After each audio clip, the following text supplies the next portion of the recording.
সবাই কেমন আছেন? তো আশা করবো সবাই ভালো আছেন। তো চলে আসলাম আজকের মানে 40 সাইটে আমি কাজে, তো কোর কাটিং মেশিনে কাজে এসেছি। তো আমি আপনাদেরকে দেখাবার চেষ্টা করবো গাইস। তো ভিডিওটা ভালো লাগলে লাইক কমেন্ট। দেখতে পাচ্ছেন আমরা কোর কাটিং মেশিনটা কেন সেট করে রেখেছিলাম। এই জায়গাটা ড্রিল মেশিন বা হ্যামার মেশিন বলি, সেই জায়গাটা দিয়ে কাজ করা যেত, হ্যামার মেশিন বা ড্রিল মেশিন দিয়ে কাজ করা যেত।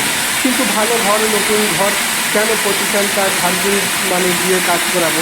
তো এখন প্রত্যেক ইঞ্জিনিয়ার চায় যে মানে কোর কাটিং মেশিন দিয়ে কাজ করানোর জন্য, যার কারণে ঘরটাও ভালো থাকবে, সৌন্দর্য থাকবে। আর কোর কাটিং মেশিনের কাজ হলো এটাই যে মানে গেলে যে ওর যে থাকে ব্রিজ যে থাকে, ওই ব্রিজটা রাউন্ড হয়ে কি সুন্দর গোল হয়ে কেটে যাবে, এর কোনো সার্কিং নেই। আর হ্যামার মেশিন বা ড্রিল মেশিন বলে থাকি, তো ভাইটা আমাদের দেখেছে কাজের জন্য। তো এখানে এসি বসাবে, ঘরে এসি বসাবে, তো নতুন ঘর। তো হ্যামার মেশিন বা ড্রিল মেশিন দিয়ে কাজ করলে সার্কিং থাকে, যে টাইডিং করতে পারছি ওই জানলার উপরে যে টাইডিং বা বিম বলে থাকি। তো যাই হোক, ভুল হলে মাপ করবে। তো আগে একটা কংক্রিট বা রড যে থাকে সেগুলো মানে সার্কিং যদি দেওয়া যায়, হ্যামার মেশিন বা ড্রিল মেশিন দিয়ে কাজ করলে তো অবশ্যই সার্কিং হবে। তো পাশের যে সাইডের যে কংক্রিটগুলো রয়েছে সেগুলো মানে ঢিলা হয়ে যাবে, যার কারণে প্রত্যেকটা এখন ইঞ্জিনিয়ার চায় যে মানে কোর কাটিং মেশিনে দিয়ে কাজ করা যায়। আর এই মেশিনটা হলো এমন যে রড বলো বা কাম্বি আমরা বলে থাকি, বা যে কঞ্চি বা ওই যে পাথর, যে ছোটো ছোটো পাথর যে ওগুলো মেটেল বলা হয়, তো ওগুলো সব টু জেড সব রাউন্ড হয়ে গোল হয়ে কি সুন্দর কেটে যাবে। তো আপনারা দেখতে পাচ্ছেন যে আমি কাজ করছি, তো খুবই ভালো লাগে যদি এইসব মেশিনগুলো।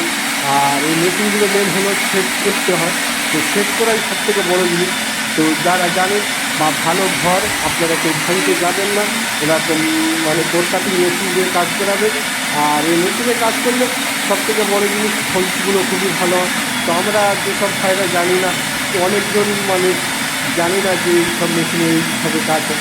তো হ্যামার মেশিন বা ড্রিল মেশিন, কোথাও একটা হোমসের প্রয়োজন হলো হ্যামার মেশিন বা ড্রিল মেশিন দিয়ে আমরা কাজ করি। কিন্তু আজই জায়গা মানে সার্কিং দেওয়াটা খুবই কষ্টের বিষয় আর খারাপ, কারণ তাদের ঘরের আউ কমে যায়। তো এই কোর কাটিং মেশিন এখন ধীরে ধীরে সব হার জায়গায় চালু হয়ে গেছে। তো দেখতে পাচ্ছেন আমাদের হোলস হয়ে গেছে অলরেডি। তো আমি এখন মেশিন বার করছি, তো আপনারা মজা নিতে থাকেন আর দেখতে থাকেন, খুবই ভালো হবে।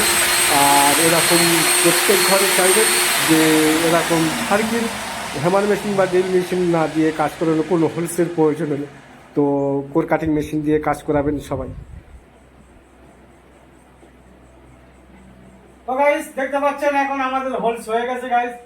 ভিডিওটা ভালো লাগলে লাইক কমেন্ট শেয়ার করবেন। বহুত বড়িয়া। আর এটা হলো ইঞ্জিনিয়ার, ইনি বোম্বাই থাকে, বড় ইঞ্জিনিয়ার। ঘরে এসি লাগাবে, খুব গরম হচ্ছে গাইস।